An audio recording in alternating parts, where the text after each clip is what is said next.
شہید کرنے کے لیے مغربی اور صہیونی قوتیں آخر کیوں کوشاں ہیں؟ 11ویں صدی کا آغاز ہوتے ہی یورپی طاقتیں یروشلم پر کیوں ٹوٹ پڑی اور ہیکل سلیمانی کی دوبارہ تعمیر کی کیا حقیقت ہے؟ یہ وہ سوالات ہیں جو آج ایک اہم ترین موضوع ہونے کے باوجود عالمی میڈیا سے غائب ہے۔ آج ہم اس ویڈیو میں ان خفیہ حقیقتوں سے پردہ اٹھائیں گے جو حقائق اور احادیث میں موجود پیشن گوئیوں پر مبنی ہے، جس سے ہم مسلمانوں کو آگاہ ہونا چاہیے۔ بیت المقدس مسلمانوں کا قبلہ اول ہے۔ یہاں نبی صلی اللہ علیہ وسلم نے تمام انبیاء کرام کی امامت فرمائی اور سفر معراج کا آغاز کیا تھا۔ دوسری طرف یہود و نصارہ کے لیے بھی یہ جگہ مقدس ترین ہے۔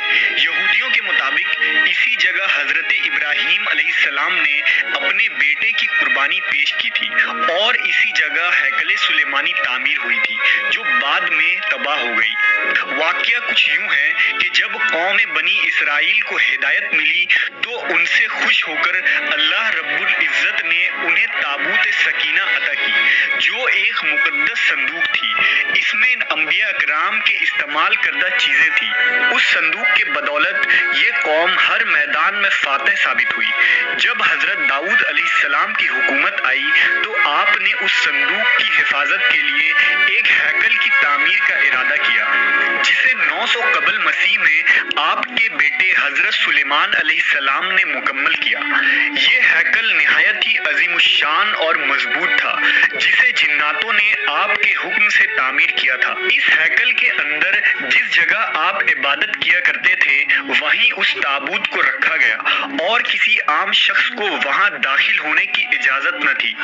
آپ کے وفات کے بعد جب بنی اسرائیل نے سرکشی شروع کر دی اور اللہ کے نافرمان ہو گئے تو اللہ کے قانون کے مطابق ان پر عذاب آ گیا۔ لہٰذا 500 قبل مسیح میں بخت نصر نے یروشلم پر حملہ کر دیا اور ہیکل سلیمانی کو تباہ و برباد کر ڈالا۔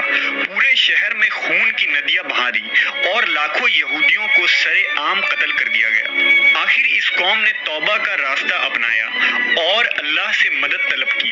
لہٰذا کچھ عرصے بعد جب سائرس کی حکومت آئی تو اس نے یہودیوں کو بابل کی غلامی سے آزاد کروایا اور ہیکل کی دوبارہ تعمیر کی اجازت بھی دے دی۔ اس ہنگامہ آرائی میں وہ مقدس صندوق کہیں گم ہو گئی۔ کہتے ہیں کہ بخت نصر نے اسے کہیں دفن کروا دیا۔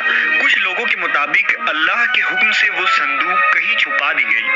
ہیکل کی دوبارہ تعمیر مکمل ہوئی اور یہودی یروشلم پر دوبارہ آباد ہو گئے، مگر یہ سرکش قوم دوبارہ نافرمانی پر اتر آئے اور جب حضرت عیسیٰ علیہ السلام نے انہیں حق کی دعوت دی تو انہوں نے آپ کو سولی پر چڑھانے کی کوشش کی۔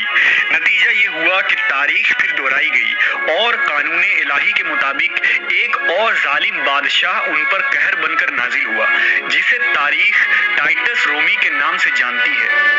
یہ جرنیل بخت نصر سے بھی زیادہ ظالم تھا۔ اس نے یروشلم سے یہودیوں کا کیڑے مکوڑوں کی طرح صفایا کر دیا اور بچے کچے یہودی یروشلم چھوڑنے پر مجبور ہو گئے۔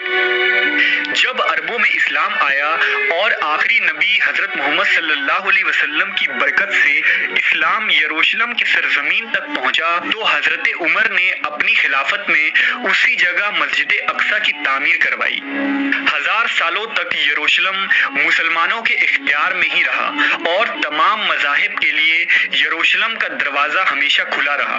بالآخر 19ویں صدی کے وسط میں جب دوسری عالمی جنگ ہوئی تو برطانیہ اور امریکہ کی سازش سے یروشلم میں یہودیوں کو دوبارہ بسایا گیا اور عربوں کو ایک نہ ختم ہونے والی خانہ جنگی میں جھونک دیا گیا۔ آج یہ یہودی ریاست اسرائیل قبلہ اول کو شہید کر کے یہاں اپنے اس ہیکل کو دوبارہ تعمیر کرنا چاہتی ہے اور اس تابوت سکینہ کو دوبارہ کھوج نکالنے کی کوشش کر رہی ہے۔